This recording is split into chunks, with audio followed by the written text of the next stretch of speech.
All right, let's take a look at ink draining. Let's see how we can completely drain the ink from this ink system.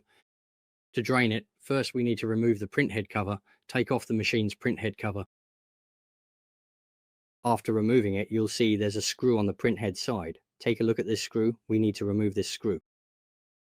Note that there's a washer behind here. Be very careful not to lose this washer. You can move it aside, just push it to one side. Turn the opening downward and find a waste ink container. Find a waste ink container and hold the opening facing down like this. We select tools, diagnostics, scroll down to sequence, and here you'll see print head and tube cleaning. After selecting it, click start and it will begin to flush ink downward. At this point, you don't need to do anything. Just wait until there's no more ink coming out. Then simply click stop and you're done.